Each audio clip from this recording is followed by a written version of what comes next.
આણંદના ધર્મજ ગામમાં પાણીજન્ય રોગનો કહેર વર્તાઈ રહ્યો છે। ધર્મજ ગામના વિવિધ વિસ્તારમાં નોંધાયા છે કમળાના 21 કેસ।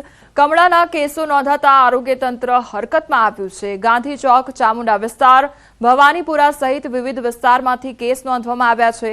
આરોગ્યના ઉચ્ચ અધિકારીઓ રોગચાળાને પગલે ધર્મજ દોડી આવ્યા તો રોગચાળાનો ભોગ બનેલા દર્દી અને વિસ્તારની મુલાકાત લીધી। આરોગ્યની 11 ટીમો હાલ ધર્મજ ગામમાં કરી રહી છે તપાસ।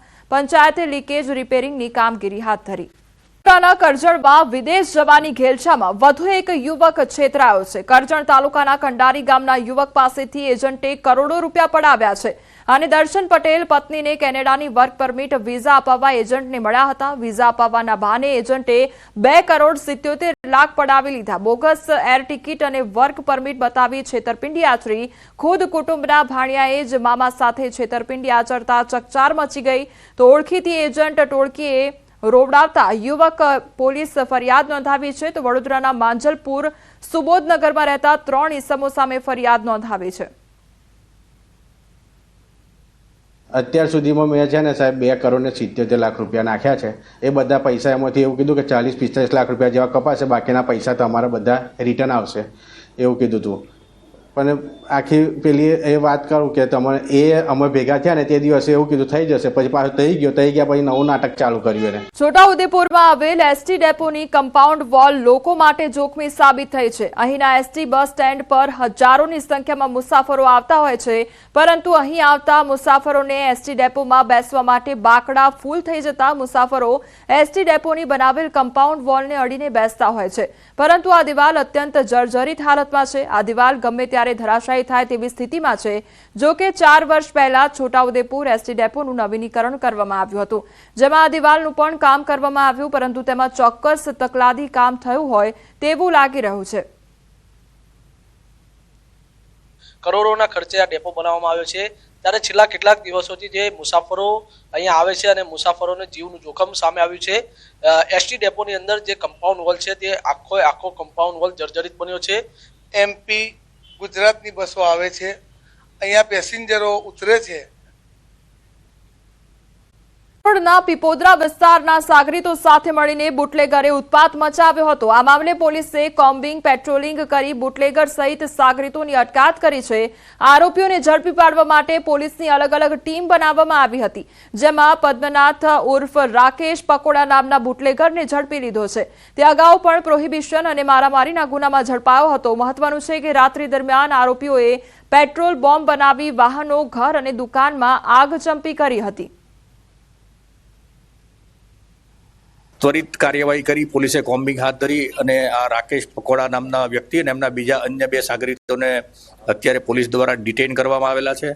આ ગુનામાં અંદાજે 15 થી 20 જેટલા લોકો સંડોવાયેલા હોવાની શક્યતાઓ છે અને પકડવા માટેથી અલગ અલગ ટીમ કોસંબા પોલીસ સ્ટેશનના એલસીબીના એસઓજીનો સ્ટાફ પ્રયત્ન કરી રહી છે। ભોજન અને ભક્તિનો ત્રિવેણી સંગમ એટલે જૂનાગઢનો શિવરાત્રીનો મેળો। જૂનાગઢમાં શિવરાત્રીના મેળાનો વિધિવત પ્રારંભ થયો છે। ભવનાથ મંદિર સહિત અન્ય અખાડાઓમાં ધ્વજારોહણ જિલ્લા કલેક્ટર, કમિશનર અને સાધુ સંતોના હસ્તે થયું। 26 ફેબ્રુઆરીના રોજ શિવરાત્રીના દિવસે મધ્યરાત્રિએ ભવનાથમાં આવેલ મૃગીકુંડમાં સાધુ સંતોના શાહી સ્નાન બાદ મેળાની પૂર્ણાહુતિ થશે અને ભગવાન શિવને પ્રસન્ન કરવા માટે શિવરાત્રીની પૂજાનું વિશેષ મહત્વ હોય છે। 5 દિવસ સુધી અહીં સાધુ સંતો સાથે લાખોની સંખ્યામાં શિવ ભક્તો ઉમટશે। વહીવટી તંત્ર દ્વારા પ્લાસ્ટિક મુક્ત મેળો બને તે માટે ચેકપોસ્ટ ઊભી કરવામાં આવી છે, સાથે પાણી તેમજ આરોગ્યની ખાસ કાળજી રાખવામાં આવી છે। તો પોલીસ વિભાગ દ્વારા ચુસ્ત બંદોબસ્ત ગોઠવી દેવાયો છે। 5 દિવસ સુધી અન્ય ક્ષેત્રો ધમધમી ઉઠશે અને અહીં આવતા ભાવિકોને મનગમતા ભોજન મળશે। ધજાનું જે મહાત્મ્ય છે એ મહાશિવરાત્રીના પર્વ કરતા પણ વિશેષ છે।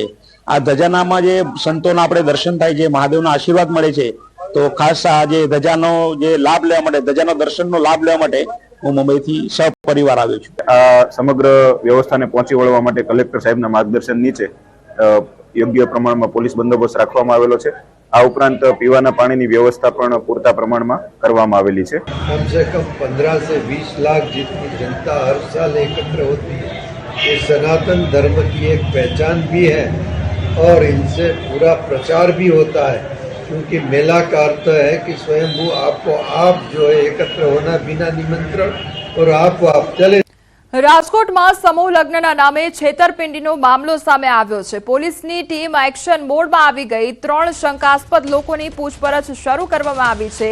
2 આયોજકો પોલીસની હાથવતમાં અને મુખ્ય આયોજક ચંદ્રેશ છત્રોલા ફરાર છે. દિલીપ ગોહિલ અને દીપક હિરાણી પોલીસની હાથવતમાં હોવાનું સામે આવ્યું છે.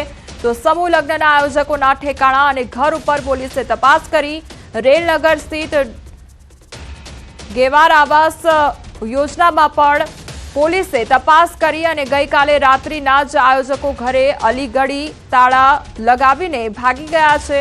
તો 3 આયોજકોના નજીકના સગા અને સ્નેહીઓનો પોલીસ સંપર્ક કરી ફરાર આયોજકોને દબોચી લેવા કાર્યવાહી કરી રહી છે. ટૂંક સમયમાં આયોજકો પૈકી એક હાથમાં આવે તેવું શક્યતા વ્યક્ત થઈ રહી છે. તો મવડી સ્થિત એક આયોજકની દુકાન અંગે પણ પોલીસે તપાસ હાથ ધરી છે. વિદ્યાર્થીઓમાં બોર્ડની પરીક્ષાનો ડર ઓછો થાય તે હેતુથી મહેસાણાની એક ખાનગી શાળાએ નવતર પ્રયોગ કર્યો છે. ધોરણ 10ના વિદ્યાર્થીઓ માટે શાળા દ્વારા પ્રી બોર્ડ એક્ઝામનું આયોજન કરવામાં આવ્યું. બોર્ડ એક્ઝામમાં બારકોડ સ્ટીકર કેવી રીતે લગાવવા, ખાખી સ્ટીકર કેવી રીતે લગાવવા તે સહિતની તમામ માહિતીથી પરીક્ષાર્થીઓ માહિતગાર થયા. વિદ્યાર્થીઓ પણ આ આયોજનથી ખુશ છે અને તેમનામાં બોર્ડની પરીક્ષાનો ડર દૂર થયો તેમ જણાવી રહ્યા છે. પ્રી બોર્ડ એક્ઝામ લેવાથી અમારો એક્ઝામ ફોબિયા હતો એ ખૂબ દૂર થયો. સપ્લિમેન્ટરીમાં કઈ રીતે લખવું, કઈ રીતે માહિતી ભરવી, સુપરવાઇઝર જોડે કઈ રીતે વાત કરવી અને બધી સ્ટીકર કઈ રીતે લગાવવા એ બધાની અમને માહિતી ખબર પડી. અને સ્પીડ રાઇટિંગ કરવાથી તમે 3 કલાકમાં આરામથી 2 પેપર લખી શકીએ. તેના માટે સ્પીડ રાઇટિંગ કરાવ્યું. પછી બોર્ડની એક્ઝામમાં ડર હોય તે ડર દૂર કરવા અમને પ્રી બોર્ડ એક્ઝામ અપાવી. 4 પેપરોની અમે વ્યવસ્થા કરી અને 4 પેપરો અલગ અલગ સ્કૂલમાં, મહેસાણાની જુદી જુદી સ્કૂલમાં પેપરોનું આયોજન કરવામાં આવ્યું, જેમાં બાળકોએ 300થી વધારે બાળકોએ ભાગ લીધો અને આ બાળકોનો અમને અનુભવ પણ થયો અને એમને ફીડબેક પણ આપ્યો કે સાહેબ હવે અમને ટેન્શન નથી,